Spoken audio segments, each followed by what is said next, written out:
Matius 14 ayat 25 sampai 31. 3, 2, 1. Kira-kira jam 3 malam datanglah Yesus kepada mereka berjalan di atas air. Ketika murid-muridnya melihat dia berjalan di atas air, mereka terkejut dan berseru, "Itu hantu!" Lalu berteriak-teriak karena takut. Tetapi segera Yesus berkata kepada mereka, "Tenanglah, aku ini, jangan takut." Lalu Petrus berseru dan menjawab dia, "Tuhan, apabila Engkau itu, suruhlah aku datang kepadamu berjalan di atas air." Kata Yesus, "Datanglah." Maka Petrus turun dari perahu dan berjalan di atas air mendapatkan Yesus. Tetapi ketika dirasanya tiupan angin, takutlah ia dan mulai tenggelam, lalu berteriak, "Tuhan, tolonglah aku." Segera Yesus mengulurkan tangannya, memegang dia dan berkata, "Hai orang yang kurang percaya, mengapa engkau bimbang?" Amin. Silakan kita kembali, Bapak Ibu Saudara. Pagi ini saya ingin berkhotbah dengan judul Rahasia Mengalami Mujizat yang Besar. Haleluya. Amin. Saudara ingin mengalami mujizat yang besar? Amin. Kalau banyak yang ingin, coba lambaikan tangan. Haleluya. Amin. Saudara, saya percaya Tuhan mau kita alami mujizat yang besar. Amin, amin. Sekalipun mungkin dalam hidup kita ada begitu banyak masalah, ada banyak tantangan, tetapi kita percaya bahwa kehendak Allah adalah saya dan saudara mengalami mujizat yang besar. Amin. Nah, untuk kita bisa mengalami mujizat yang besar, kita harus membangun diri kita dari firman Tuhan. Amin. Jangan kita hanya pakai apa yang saya sebut jiwa. Jiwa itu, manusia itu terdiri dari 3, yaitu tubuh, jiwa, dan roh. Nah, jiwa itu terdiri dari pikiran, perasaan, dan kehendak. Dan Bapak Ibu Saudara-saudara, seringkali kenapa kita tidak lihat mujizat? Karena kita hanya berjalan dengan jiwa kita. Amin. Tidak dengan roh. Amin. Kita hanya berjalan dengan pikiran kita, perasaan kita. Ya, itu hanya kehendak kita. Kita selalu berpikir, ya Pak pendeta, kita di Bunga Lawang ini desa Pak, bagaimana kita bisa lihat hal besar? Saya mau katakan Tuhan Yesus melakukan mujizat-mujizat besar di tempat-tempat yang sederhana. Amin. Di tempat-tempat di mana terjadi krisis, dia berubah air menjadi anggur itu di perkawinan di Kana. Amin. Pada tahun 60-an Bapak Ibu Saudara, di timur itu air berubah menjadi anggur di Soe, ya, satu kabupaten yang jauh sekali dari kota Kupang tempat saya. Tahun 60-an itu mujizat air berubah menjadi anggur, orang mati dibangkitkan. Itu di desa Bapak Ibu Saudara. Karena Allah kita adalah Allah yang besar. Amin. Dia tidak dibatasi oleh tempat. Dia tidak dibatasi oleh pikiran kita. Dia mampu melakukan mujizat. Amin. Yang penting kita percaya. Nah, seringkali Bapak Ibu Saudara, hidup ini terpengaruh dengan cara berpikir, dan termasuk cara berpikir orang Barat. Orang Barat itu selalu pakai logika, betul? Dan seringkali kita juga pakai logika. Bapak pendeta, bagaimana kita bisa diberkati? Saya di desa, saya hanya petani. Saya mau katakan, kalau engkau petani, tapi kalau engkau percaya kepada Tuhan, engkau akan lihat mujizat yang besar. Amin. Karena Allah kita ada Allah yang melampaui logika kita. Amin. Bukan tidak masuk akal, dia melampaui logika sudah. Amin. Sesuatu yang sederhana di tangan Allah itu bisa mendatangkan mujizat. Yang penting kita beriman. Amin. Yang penting kita berjalan, karena manusia bukan saja menurut logika, tapi juga roh. Amin. Firman Allah berkata bahwa kita diciptakan serupa dan segambar dengan Allah. Bukan saja karakter kita yang segambar dengan Allah, tetapi roh. Ada roh Allah di dalam diri kita. Amin. Karena ada roh Allah, saya dan saudara dapat melihat mujizat. Kita dapat lihat hal yang besar. Karena itu jangan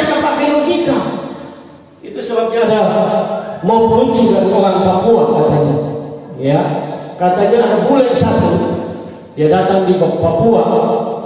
Jadi singkat cerita, dia pergi makan di rumah makan, ambil minta nasi campur, dan mereka kasih dia sayur di sini rebung, ya, tahu rebung?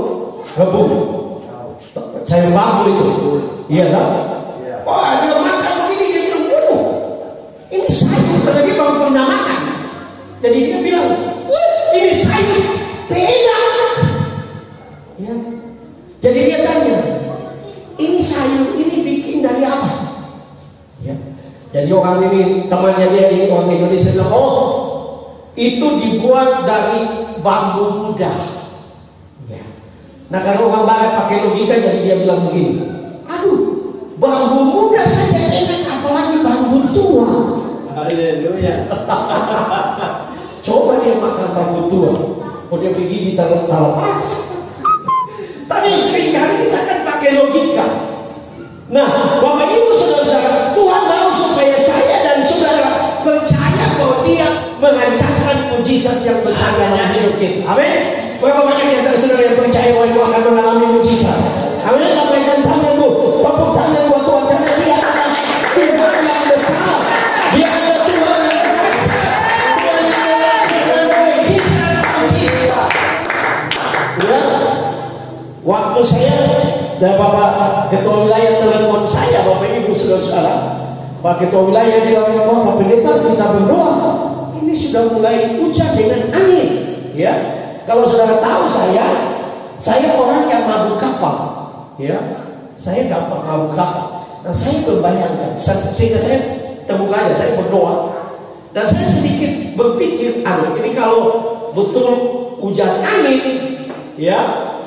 Ini lebih baik tunda saja, karena nanti saya sampai pagi-pagi sampai mohon kalau kita mabuk kapal, maksudnya mabuk kapal, bukan mabuk cap tikus ya, mabuk kapal. Bagaimana bisa membaik? Ya. Dan terbuka kemarin siang hujan, saya bilang wah, tapi saya bilang dalam nama Yesus, sore tidak hujan lagi. Amin. Sore laut teduh. Memang kita berangkat teduh, tapi di tengah laut mulai hujan, mulai angin, dan mulai gelombang. Yang luar biasa, biasanya saya mabuk. Ya, tapi hari ini, tadi malam saya tidak mabuk. Memang saya minum aktif. Ya. Jadi saya bisa tiba pagi ini. Ya. Dan sebenarnya secara fisik saya juga ada sedikit masalah dengan pinggang, karena saya hari Jumat kemarin saya senang. Tapi saya melangkah dengan iman. Kalau sudah perhatikan, saya jalan seperti berat. Kalau bangun seperti tidak nyaman di pinggang. Tapi saya percaya Tuhan kasih kekuatan. Amin. Dan saya percaya Tuhan ingin supaya saya dan saudara mengalami mujizat. Amin. Keadaan kita tidak membatasi Tuhan untuk melakukan mujizat. Perhatikan Bapak Ibu saudara-saudara, Yesus kita mengatakan bahwa mereka sedang murid-murid di perahu sedang mengalami badai. Dan Yesus datang kepada mereka. Waktu Yesus datang pertama, mereka melihat bahwa Yesus seperti atau hantu bagi mereka. Ada orang bilang, kalau saudara tidak hati-hati dalam bergilingan saudara dengan Tuhan, Tuhan waktu datang, kalau saudara tidak sungguh-sungguh, saudara bisa lihat Tuhan itu seperti hantu. Ya, karena kalau Tuhan dibalik jadi hantu, betul nggak?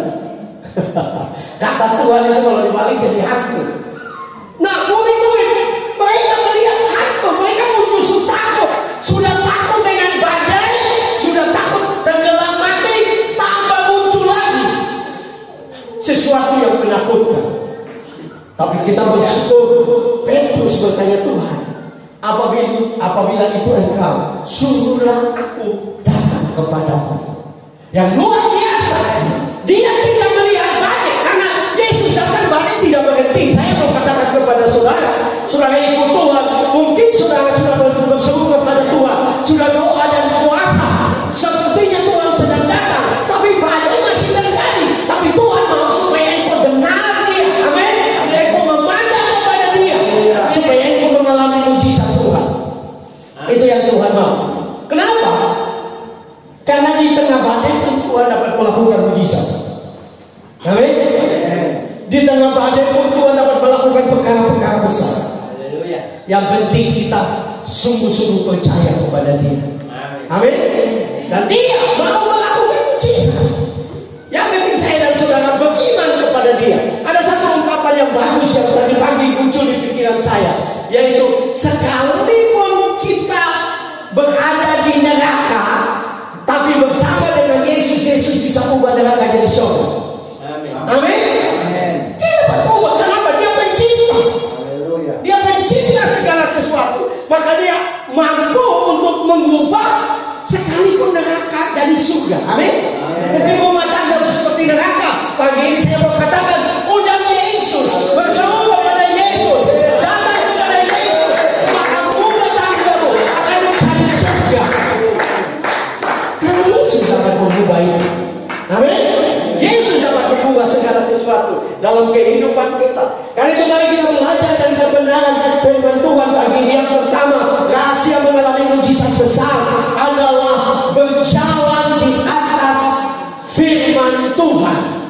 Amin. Amin. Tuhan mau supaya saya dan saudara dalam hidup ini bukan saja berjalan dengan pikiran kita. Amin. Bukan saja berjalan dengan perasaan kita. Seringkali kenapa ibu-ibu merasa tidak bahagia? Karena terlalu ikut perasaan. Katanya memang perempuan itu lebih banyak perasaan daripada pikiran. Laki-laki lebih banyak pikiran, ya, menggunakan pikiran. Kalau perempuan perasaan. Itu sebabnya ada cerita lucu, katanya ungkit yang lebih main tua mince, ya, punya anak Yakob. Orang paling sayang. Jadi satu waktu Yakob lari-lari, Yakob jatuh di jalan, ya, tak cukup pakai kaki. Waktu lihat itu, Mince langsung menangis, susah, ya, dia menangis. Yakob, Ungkit tenang-tenang, ya, Ungkit santai saja. Haleluya. Mereka bawa di dokter. Cepat gendong Yakob, lari bawa pergi di dokter. Ya, dokter mulai pengobatan. Ya, selesai.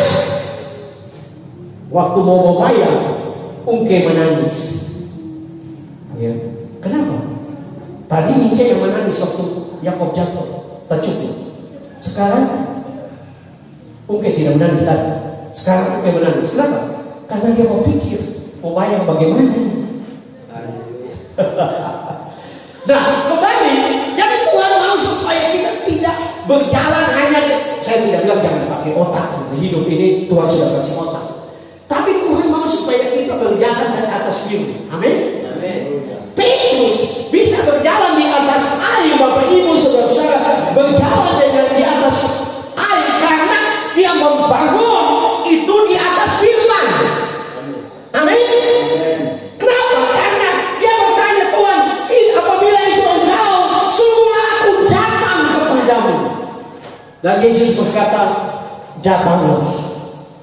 Dari firman Tuhan itu, Petrus, badai masih terjadi, semua masih ketakutan, tapi Petrus berani dengan iman keluar dari perahu, melangkah untuk berjumpa dengan Tuhan. Amin.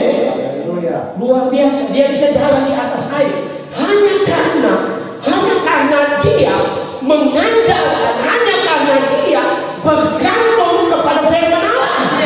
Amin. Hanya karena dia dengar Yesus berkata datang, dan dia datang karena firman Tuhan. Bapak Ibu saudara, orang-orang Kristen dimanapun, kalau engkau mau lihat hal-hal besar, engkau harus berjalan di atas firman Tuhan. Amin. Yesus waktu dicobai oleh iblis, di mana iblis menyuruh dia untuk mengubah batu menjadi roti, apa yang Yesus katakan? Yesus katakan ini penting untuk kita orang percaya, yaitu manusia tidak hidup dari roti saja, tapi dari firman yang keluar dari mulut Allah. Amin. Kalau saya dan saudara ingin menjadi orang Kristen yang beriman, maka kita harus dengar firman Tuhan. Saya coba untuk meneliti Bapak Ibu saudara-saudara, kata datang, waktu Yesus kata datanglah, kata datanglah itu berasal dari kata Yunani ekomahe. Ekomahe itu adalah datang dari satu tempat ke tempat yang lain. Ekomahe dalam bahasa asli, bahasa Yunani itu datang dari satu tempat ke tempat lain.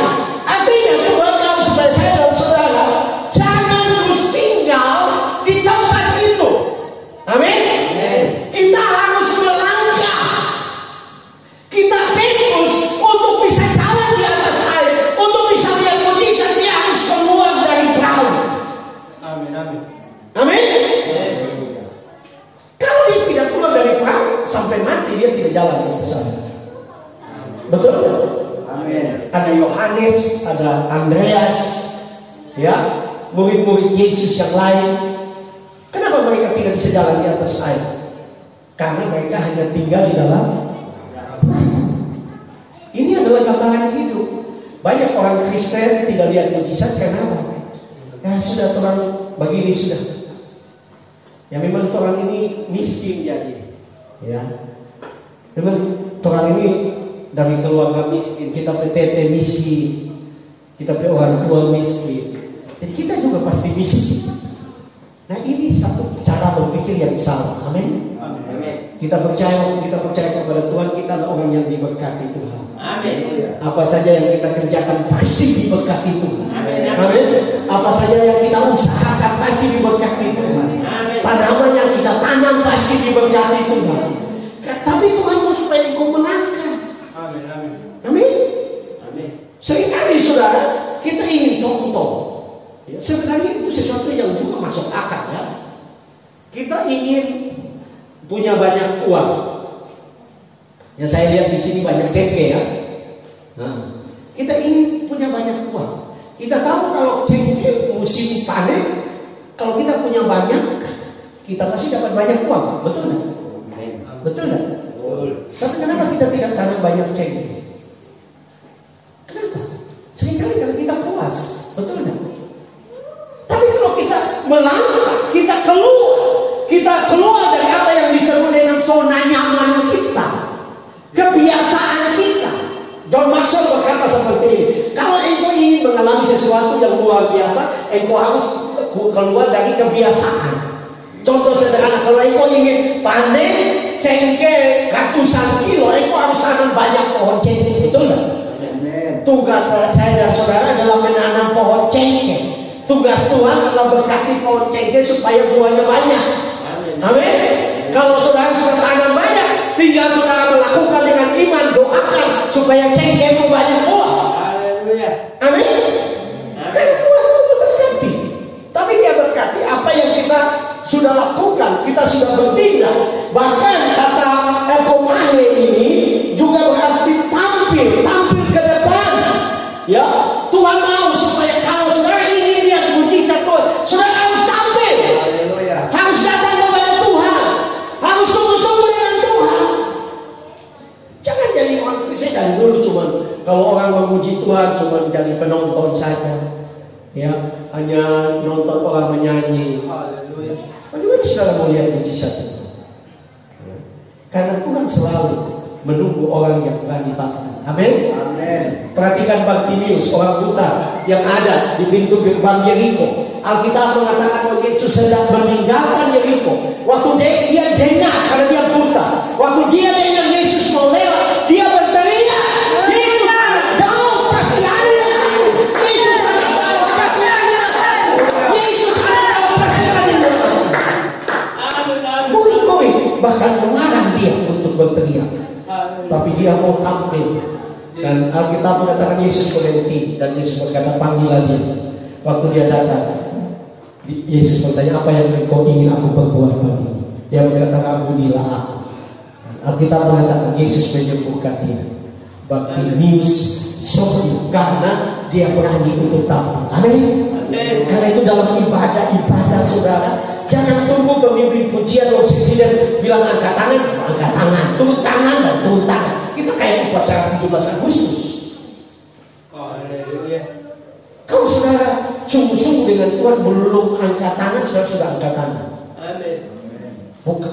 Nah, banyak juga kita tidak lihat mujizat yang kita bukan orang yang tampil untuk datang kepada Tuhan. Kita adalah orang yang tukang protes. Saya tidak masuk jemaat di sini di tengah laut. Tapi banyak kali kita duduk di sebagai jemaat, lihat ke depan, orang mulai menyanyi, mungkin ada mainan buat kayak tadi, ya. Kemudian orang ini tidak siap ibadah baik-baik. Padahal orang sudah siapkan baik-baik. Tapi ya begitulah. Alat dunia ini kan bisa ada gangguan, kan? Betul kan? Amin. Dan tugas kita bukan protes. Tugas saudara adalah datang kepada Tuhan. Amin. Tampil, angkat tangan, memuji Tuhan sungguh-sungguh, menyembah Tuhan sungguh-sungguh. Dan itu bukan saja di gereja, di rumah pun. Saya dalam keluarga menetapkan untuk keluarga saya tiap pagi itu 1 jam menyembah Tuhan. Ya, mungkin sudah ada pekerjaan, tetapi saya mau katakan, karena Yesus bilang berdoa dan berjaga 1 jam. Kan? Karena roh memang peduli tapi daging lemah. Dan saya menetapkan sejak saya keluar dari pengembalaan di Jailolo tahun 2019, saya mengambil keputusan di keluarga 1 hari 1 jam. Ya, seperti tadi pagi kalau saudara dengar saya putar tape, itu 1 jam biasa. Saya ambil dari YouTube Voice of Worship, ya, worship night-nya saya ambil. Kalau di rumah puji Tuhan ada TV, kemudian ada alat, dan saya buka dengan YouTube, saya putar langsung. Jadi kami menyembah dari TV, ya. Nah, apa-apa kan sama saja. Ada musik, ada pemimpin pujian, ya kami seperti ada ibadah. Satu hari satunya. Dan saya mengatakan, selama kami setia dengan Tuhan menyembah Tuhan, mujizat Tuhan terus terjadi. Amin. Tuhan baik, saudara. Ya, sudah 3 tahun, 2019 sampai sekarang, saudara, 3 tahun lebih saya tidak jadi gembala. Di sekolah teologi saya tidak mengajar full karena banyak mahasiswa itu kurang sekali. Jadi sekolah juga tidak bisa jalan. Tapi saya bisa hidup, saya bisa makan, saya bisa menikmati banyak berkah. Kenapa? Karena kalau kita ada di dalam hadirat Tuhan, kita dengar firman Tuhan, kita percaya, kita meyakini, kita melangkah, kita bertindak, kita tampil. Bahkan di dalam ayat, di dalam kata ekomahe itu bukan saja tampil, ya, tapi juga di sini dikatakan untuk membuat kemajuan, ya. Jadi saudara harus bertumbuh di hadapan Tuhan dengan kita dengar firman Tuhan. Amin. Tiap hari baca firman Tuhan. Haleluya. Kenapa? Karena satu-satunya senjata kita itu, waktu Paulus dalam Efesus dia bicara tentang senjata peperangan rohani, satu-satunya senjata orang Kristen itu cuma firman Tuhan. Amin. Paulus bilang apa? Pedang roh, yaitu firman Allah. Hanya satu itu. Kita tidak punya senjata lain. Kita tidak ada pedang, tidak ada katapel, tidak ada senjata AK-47 ke 46, ya 47. Kita tidak. Hanya punya pedang roh yaitu firman Allah. Kenapa? Karena iblis waktu mencobai kita hanya bisa melawan dengan firman Tuhan. Yesus saja melawan iblis dengan firman Tuhan. Loh, kita melawan dengan apa? Yesus mengalahkan iblis dengan firman Tuhan. Karena itu kita sebagai orang Kristen, kita harus sering membaca firman Tuhan, supaya waktu iblis mencobai kita lawan dengan firman Tuhan. Nah, ini bahaya, karena iblis juga mencobai kita dengan firman Tuhan yang dipelintirkan. Nah, ini kan bahaya. Saudara baca pencobaan Yesus di padang gurun. Iblis pakai firman Tuhan, ya. Iblis pakai firman Tuhan. Nah, Yesus pakai firman Tuhan dan dia memperoleh kemenangan. Dan Yesus adalah contoh, Yesus adalah model. Kalau saudara ini menang dalam hidup ini, menang dalam tantangan, menang di dalam pencobaan, hanya ada satu cara, yaitu kita bergantung kepada firman Allah. Kita berdiri di atas firman Allah, kita memperkatakan firman Allah, kita meyakini janji firman Tuhan. Amin. Karena hanya dengan itu kita bisa menang dimanapun engkau ada. Karena itu mesti rajin baca. Saya bersyukur kepada Tuhan, dalam keluarga saya sendiri tiap hari kita komitmen pagi 2 pasal, malam 2 pasal. Ya, kami sudah selesai dari Kejadian sampai Wahyu. Secara pribadi puji Tuhan, tidak maksud untuk menyombongkan diri, tapi saya sudah 12 kali membaca Alkitab dari Kejadian sampai Wahyu. Dari waktu saya sekolah, saya belum sekolah. Saya sekolah, kemudian tamat dan melayani Tuhan. Saya banyak komitmen. Karena apa? Kalau saudara baca 3 pasal tiap hari, baca Alkitab tiap hari, komitmen 3 pasal, saudara akan selesai dalam 1 tahun. Kalau saudara baca 1 hari, 1 jam, 1 hari, 1 jam, ternyata saudara akan menyelesaikan di dalam waktu 71 hari. Kejadian sampai Wahyu, 1 jam. Nah, kalau kita bisa karlota, ya 3-4 jam, kenapa kita tidak bisa baca Alkitab 1 jam? Waktu engkau baca Alkitab, imanmu akan bertumbuh. Amin.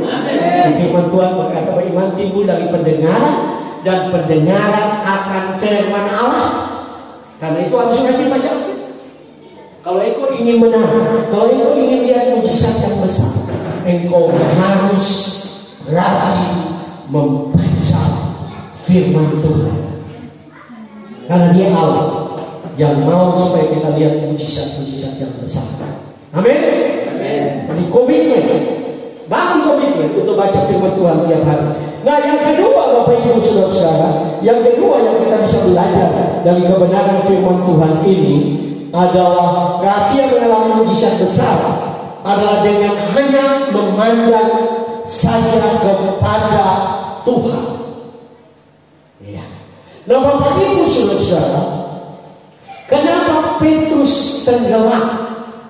Ya, dia sudah dengar firman Tuhan, dia sudah keluar dari perahu, dia sudah keluar dari zona nyaman, dia sudah tampil, dia sudah melangkah dengan iman, dan dia sudah berjalan di atas air. Ini luar biasa. Amin. Amin. Hanya Yesus dan Petrus yang bisa jalan di atas air. Amin. Kalau saudara nonton TV, film Mak Lampir jalan di atas air, itu cuma trik kamera. Karena Mak Lampir juga bisa jalan di atas air, berlari di atas air. Itu aja trik kamera. Tapi Petrus bisa. Kenapa? Karena dia berlangkah dengan iman. Amin. Dia berdiri di atas firman Tuhan. Tetapi kemudian Alkitab mengatakan dia tenggelam. Saya coba untuk meneliti kenapa Petrus tenggelam. Yang pertama, Alkitab mengatakan ketika dirasanya. Nah, ini masalahnya. Ketika dirasanya, di dalam bahasa asli kata yang dipakai adalah bleko. Bleko itu bukan sekedar rasa. Bleko, kata bleko dalam bahasa Yunani itu artinya memandang, melihat, memperhatikan. Nah, ini kenapa kita tidak lihat mujizat besar? Karena kita selalu melihat sekeliling kita. Waduh, bagaimana Tuhan mau kasih mujizat kok kita begini, ya, kita punya keadaan begini, kita bekerja begini. Saudara lihat kan, betul tak? Padahal kalau saudara dan saya belajar Alkitab, Tuhan itu suka hal-hal kecil, betul tak? Amin. Amin. Waktu Tuhan suruh Musa untuk membebaskan orang Israel dari Mesir, Tuhan berkata kepada Musa, apa yang ada di tanganmu. Amin. Tuhan tidak bilang Musa, coba engkau lihat jauh ke sana, ada tentara yang besar yang menyertai engkau. Tidak. Tuhan bilang apa yang ada di tanganmu. Amin. Tuhan bilang apa yang ada di tanganmu, bukan di tangan orang lain. Tuhan bilang apa yang di tanganmu, bukan di tangan bapak mantu. Ya. Seringkali kan kita kawin dengan mertua orang kaya, bapak mantu sampai mati kita bapak warisan. Itu kan pikiran jahat itu. Mengharapkan bapak mantu mati kan. Tuhan bilang apa yang ada di tangan. Tuhan mau supaya kita hanya memandang kepada Dia. Amin. Yang Tuhan sudah taruh di tangan kita. Sesuatu yang kecil. Itu sebabnya dengan tongkat yang sederhana, tongkat gembala, tongkat yang dimana bahwa ada beberapa yang mengatakan tongkat dimana itu dimana Musa taruh lakunya di tongkat itu untuk menjaga kawanan kambing domba mertuanya. Tongkat dimana dia menaruh itu di dagunya dan dia terus berdoa kepada Tuhan untuk Tuhan bebaskan bangsa Israel dari Mesir. Setiap hari tongkat yang sederhana itu Alkitab mengatakan dengan tongkat itu dia menurunkan 10 tulah di Mesir. Dengan tongkat yang sederhana itu dia membelah laut berlaut. Dengan tongkat yang sederhana itu dia mengeluarkan air dari batu karang. Dan tongkat yang sederhana, kalau itu adalah firman Tuhan, adalah perintah Tuhan, maka percayalah, engkau akan melihat mujizat Tuhan. Amin. Jangan cari sesuatu yang terlalu jauh. Carilah apa yang firman Tuhan mau katakan. Saya selalu belajar, kalau saya ada dalam pergumulan, saya bilang Tuhan bicara. Tuhan bicara, dan saya buka Alkitab. Dan saya berani mengatakan seringkali dia bicara kepada saya. Nah, karena dia mau melakukan mujizat. Saya percaya hari ini juga dia sedang bicara kepada engkau. Amin. Mujizat apa yang engkau butuhkan? Mujizat apa yang engkau sedang harapkan? Engkau diberkati, engkau diangkat, engkau dipromosikan, rumah tanggamu dipulihkan, pekerjaanmu diberkati, tanamanmu diberkati. Pandang kepada firman Tuhan dan mulai datang kepada Dia. Jangan lihat lagi, jangan belepo, ya, jangan lihat, jangan pandang, jangan perhatikan, jangan rasa. Ikut Tuhan, jangan rasa-rasa. Ikut Tuhan sungguh-sungguh. Amin. Maka waktu engkau ikut Tuhan sungguh-sungguh, ya, maka engkau akan melihat mujizat Tuhan. Amin. Yang luar biasa. Di situ dikatakan ketika dirasanya tiupan angin maka takutlah ia. Kata takutlah ia itu dari bahasa Yunani juga fobeho. Fobeho itu artinya bukan sekedar takut tapi gentar. Bukan saja gentar, khawatir, dikejutkan dengan ketakutan. Ya, karena itu saya dan saudara seringkali kita tidak lihat mujizat karena kita takut. Ya, waktu kita bergumul kita takut. Aduh, bagaimana keluarga saya bisa hidup? Saya mau katakan tidak.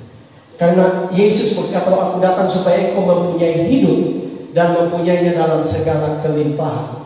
Amin. Amin. Pandang kepada Dia, arahkan matamu kepada Dia. Engkau akan lihat mujizat-mujizat yang besar. Manusia mungkin tidak bisa tolong, manusia mungkin terbatas, tetapi Tuhan kita adalah Tuhan yang besar. Amin. Tuhan mau engkau pandang kepada Dia, berseru kepada Dia, berdoa kepada Dia, maka pasti mujizat akan terjadi. Maka pasti Dia akan datang dan memberi pertolongan. Maka pasti engkau lihat hal-hal yang luar biasa. Karena Dia adalah Allah yang besar. Dia adalah pembuat mujizat.